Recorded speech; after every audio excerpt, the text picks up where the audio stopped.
जय श्री कृष्णा। नाग पंचमी की कहानी। एक साहूकार था, उसके 7 बेटे 7 बहुएं थी। छठे नंबर की बहू का 8वां आया और वो आठवां पूजने लगी। 7वें नंबर वाली बहू के भी दिन चढ़े हुए थे, तो वो अपने मन में बहुत चिंता में हो रही थी कि मेरे तो पियर है नहीं और मेरे 8वां कहाँ से आएगा। इस भाभी के तो बहुत सारा 8वां आया है, बहुत सारी खाने पीने की सामग्री आई है। वो इसी चिंता में थी कि उसकी इच्छा हुई कि उसके साथ में जो घेवर आया है वो मैं खाऊं। कैसे खाए ये सोचने लगी, क्योंकि सास तो देगी नहीं और इच्छा हो रही है। तो एक घेवर चुराकर जंगल में ले गई और एक पीपल के वृक्ष के नीचे रख के आ गई। अब दूसरे दिन गई तो देखा वो घेवर नहीं था। उसने सोचा कोई बात नहीं, कोई तो खाया ही होगा, अच्छी बात है, जिसकी इच्छा हुई वो खा गया। वो दुखी नहीं हुई। इतने में से नागणी निकली। नागणी ने बोला कि अरे तुम बहुत भली औरत हो, तुमने गाली नहीं निकाली, अब आप मांगो, मैं तुमको कुछ जो मांगोगे, जो बोलोगी वही दूंगी।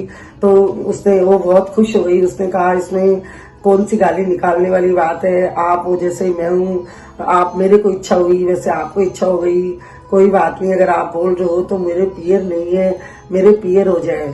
तो उसने नागणी ने कहा कि तथास्तु, जब भी तुम्हें कुछ काम हो, जरूरत हो, तो इस बम्बी के, जहाँ से वो नागणी बम्बी में से निकली थी, बोले इस बम्बी के बाहर कागज लिख के दे जाना और मैं आपकी सब मनोकामना पूरी कर दूंगी। अब साहूकार की बहू बहुत खुश होकर घर गई और अगले दिन अपनी सास से कहा कि मैं भी 8वां पूजूंगी। सास ने कहा कि तेरे पियर कोई नहीं है देने वाला, कहाँ से आएगा, साद और बेस सारी सामग्री खाने पीने की कहाँ से आएगी। बोले नहीं आप तो लिखो। लेकिन उसकी किसी ने नहीं सुनी, सब उसकी मजाक करने लगे। अब छोटा सा देवर था, उसको बोला, देवर ने बहुत सारा कागज पेन लेके बहुत सारा लिख दिया, इसकी इच्छा हुई जो ही लिख दिया। तो वो ले जाकर बम्बी पे कागज को रखे आई। अब उसके अगले दिन साध आई, पूरे नगरी के अंदर गाजे बाजे से आई। सारे नगरी के देखने लगे कि साहूकार के घर पे तो 2 दिन पहले 8वां हुआ है, फिर ये 8वां किसका आया। सब देखने लगे, उनके घर वाले भी देखे। उनके घर में आकर सारे लोग अंदर सामान रख रहे हैं। खूब सारी बहुत बड़ी साध आ गई, बहुत खुश हुए और उसने 8वां पूज लिया। कुछ समय बाद उसके बेटा हो गया। अब वो नाग उसकी रक्षा करते और उसके घर के आसपास ही घूमते रहते थे नागणी। तो उसका बच्चा जैसे खेलता, कभी थोड़ा बड़ा हुआ तो गेहूं बिखेरने लगा। तो बोले कि है ना, अरे सब आपस में 2 जिठानियां मजाक करने लग गई। सबने ताज्जुब किया कि बिना पियर वाली के भी इतना साद इतनी अच्छी आई है बच्चा होने के बाद। और उसको ताने सुनाने लग गई, अरे गेहूं मत बिखेर, तेरे नाना मामा बहुत पैसे वाले हैं, सोने के गेहूं आ जाएंगे। जो नाग देवता और नागणी उसके पिछवाड़े में इधर उधर घर के बाहर सुनते रहते थे। उन्होंने सोने चांदी की बोरियां भर भर के नाज की भेज दी। सब बहुत खुश हुए। और लेकिन 2 जिठानियों में आपस में ऐसे हो गया कि इसके पियर से इतना सारा आया है, तो वो सब लोग उसको ताने देने लग गई। थोड़े दिन बाद बच्चा झाड़ू को बिखेरने लगा। बोले अरे बिखेरे मत, तेरे नाना मामा सोने की दे जाएंगे। तो सोने की झाड़ू आ गई। थोड़े दिन बाद सिल्ला लोडी फोड़ने लगा। अरे भाई तू क्यों फोड़ रहा है, तेरे नाना मामा तो सोने की सिल्ला भेज देंगे। तो सोने की सिल्ला आ गई। सब 2 जिठानियों ने सोचा कि अपन बोलते हैं उसके पहले इसके धर्म हो जाता है, अपन बोलेंगे ही नहीं। और वो सब मन में एक दूसरे से बातें करती कि इस बहू के पियर वाले ऐसे कैसे हैं, इतने पैसे वाले कैसे हो गए अचानक से, इसके इतने गरीब थे और इतना जो बोलती है वही सामान आ जाता है। वो बहुत खुश होकर रह रही थी। एक दिन है ना, सब 2 जिठानियों ने उसके पति को सिखा दिया कि तुम्हारी पत्नी है ना, जो कहाँ से इतना धन लाती है, क्या करती है, कहाँ है इसका पियर, ये सब कभी इसके पियर से 12 बरस में भी कुछ नहीं आता था और अब जो बोलो आ जाता है। उसके पति को, उन्होंने सब मिलके पति को सिखा दिया। उसके पति ने कटार निकाल के बोला कि तुम बताओ, तुम्हारे पियर से इतना सामान कहाँ से आता है। वो चिंता में पड़ गई और कुछ ही नहीं बोली। अगले दिन वो बम्बी पे जाके कागज रख के आ गई कि मुझे पियर चाहिए, मेरे पति मेरे को परेशान कर रहे हैं।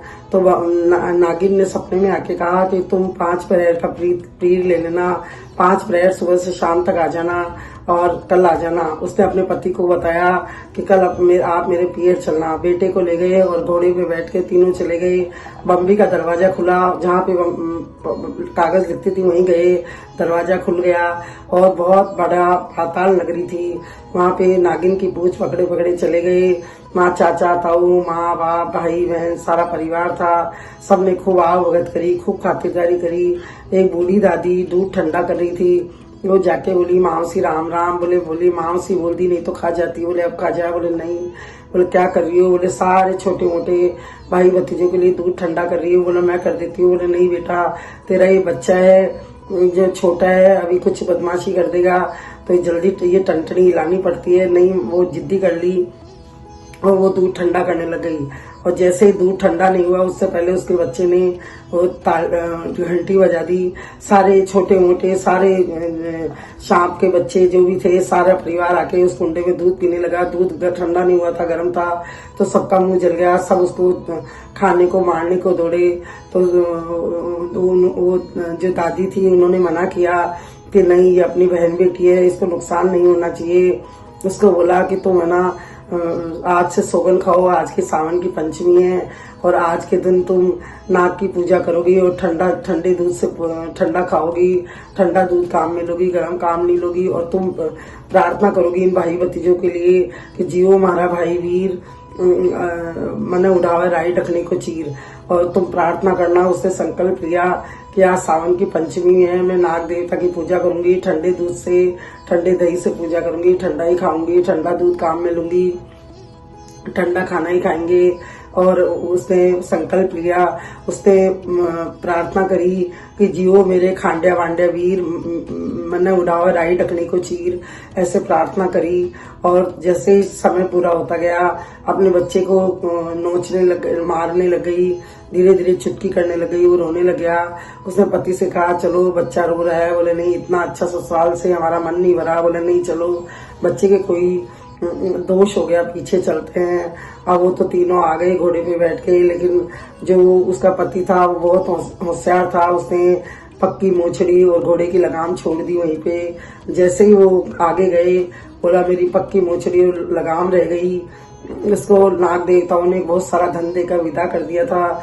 तो बोले कोई बात नहीं, मेरे को इतना धन दिया है, मोछड़ी और लगाम से क्या फर्क पड़ता है। बोले नहीं, ससुराल में छोड़ी हुई किस काम की। वो वापस गए, वहां जाके देखा तो पानी की डुबली डुबली हो रही, वो कोई वहां पे शहर नहीं था। वो ना उसको डांटने लग गया और घर आकर कटार निकाल कर बोला कि तुम हो जैसी बताओ कि ये कहाँ लेके गई थी और ये क्या रचना थी। उसने बताया कि ना मेरे से बड़ी वाली भाभी का 8वां था और मैं घेवर ले गई थी और नागनी के भी दिन चढ़े हुए थे, तो वो घेवर उसने खा लिया और उसने मेरे को पियर दिया और नाग देवता ने मुझे पियर दिया है। अब सावन की पंचमी है, आज तो नाग देवता की अपन पूजा करेंगे। नाग देवता अपने घर में भंडार भरेंगे, अपनी सबकी रक्षा करेंगे। सारी नगरी में हिला फिरा दिया, भाई की बहन, धनी की दरानी, बेटा की माँ, सब कोई नाग पंचमी को ठंडा बनावे, ठंडा खावे, ठंडा दूध दही से पूजा करे, नाग देवता की पूजा करे। जो नाग देवता जैसे उसको अणपीरी को पियर दिया, पुत्र दिया और उसको सारा सुख दिया, वैसे सबको देना। कहता न सुनता न हुंकारो बरता न। इसके बाद पथवारी जी की और गणेश जी की कहानी सुनी। जय श्री कृष्ण।